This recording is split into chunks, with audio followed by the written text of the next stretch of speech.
This is the Noon News from Montana's news leader. Good Monday afternoon. I'm Victoria Hill. Thank you for joining us on the Noon News. Well, we've been following it all day, and now Governor Steve Bullock will officially file to challenge Steve Daines for his U.S. Senate seat. Standing by live in Helena, we have MTN's Jay Cohn and Mike Dennison. Guys, can you tell us what's going on at the Capitol this afternoon? Absolutely, Victoria. That was the moment we've all been waiting for this morning. Governor Bullock and his family, wife Lisa, daughter Caroline and Alexandra, along with his son Cameron, making the walk from down this way from the governor's office, Mike, down to the Secretary of State's office. And there's quite a crowd of his staffers here and some other onlookers giving him a big ovation right now. Yeah, we've had this kind of a choreographed event here, but as we've talked about earlier today, the campaign's already underway. 6 o'clock announcement this morning of the press release that he's in the race, and after that we've already had two sides weighing in, both Republicans attacking him and Democratic groups saying we're on board to help this guy win the election. And we've had at least one outside group announce that they're going to bring $750,000 and a bunch of staffers to Montana to help get out the vote for Governor Bullock. So we're just seeing, this is just the beginning, Mike. This is, 8 months till Election Day? Right, 8 months and 50 or 60 or $70 million until Election Day. I mean, that's how much this race is going to cost on both sides. We think about the race 2 years ago with Senator Tester versus Matt Rosendale, the president coming here 4 times. That was a $70 million race. This race, it'll be in that ballpark. Well, this is what we've been waiting for. As Mike said, the announcement came early this morning from the governor's press office, dropping it on his website. And we're just kind of waiting for people to show up and the governor to stop by. He said hi briefly this morning when he came into work, but we're waiting for him to make his official statement probably after he fills out the paperwork and has his family there with him. Interesting, we talked to one of his staffers this morning, Matt McKenna, who tells us one of the big reasons that the governor changed his mind and decided he's going to get into this race involved his family. That's right. I'm sure we'll hear more about this today, about how his wife and his oldest daughter were instrumental in convincing him that he needed to run and put this seat in play for the nation.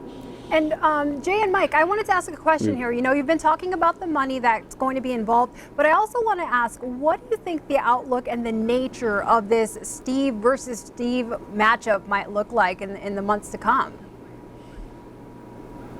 Yeah, the Steve versus Steve matchup is something most political junkies have been waiting for a while. And how do you see this race shaping up, Mike? Both really are known, I think, to Montanans as nice guys. That's right. They are, and we've already kind of seen the lines of attack from both sides.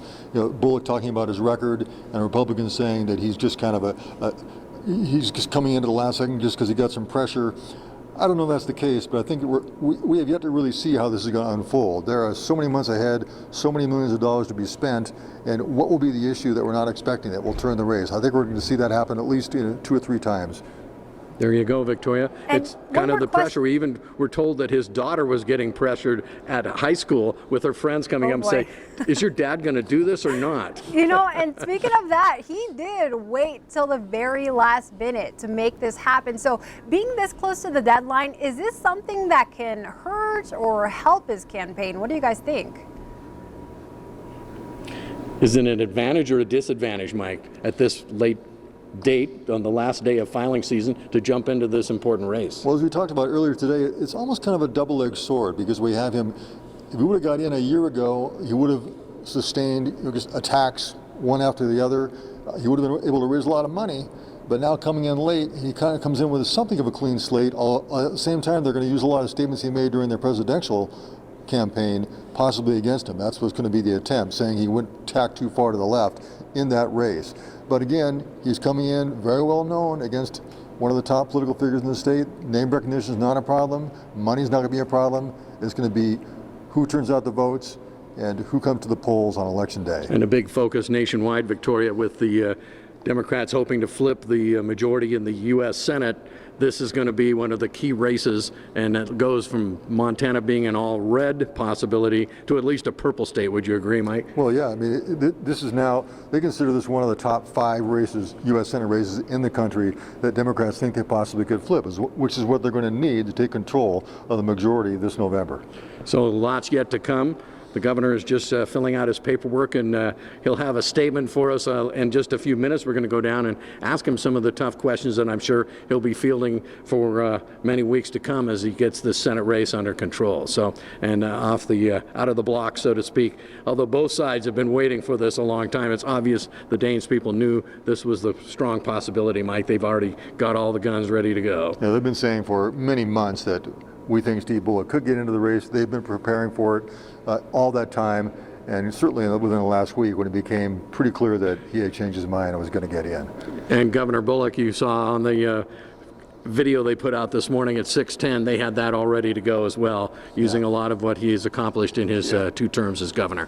So we'll have much more from the Capitol later today, Victoria, with the governor's statement and reaction from around the state, along with reactions from Senator Daines and along with political analyst Dave Parker. But an exciting day of politics underway here at the state Capitol. Great. Thank you both for being there today and capturing this big moment. The race is on, and we'll see what's next in the months to come. Thank you very much, guys. Well, Senator Steve Daines' campaign weighed in this morning.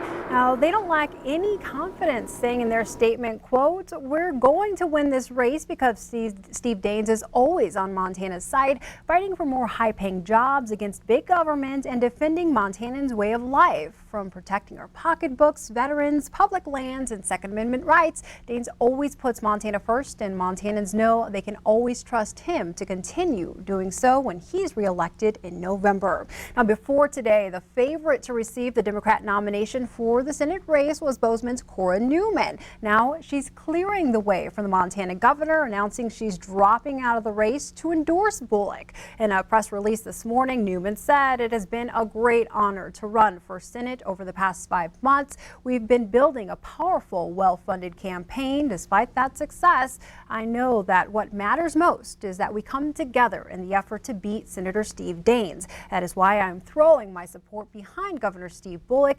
I believe he offers us the best chance to defeat Daines and flip the Senate." And Helena Mayor Wilmot Collins, by the way, his Senate campaign also announced they will be making a statement later in the day.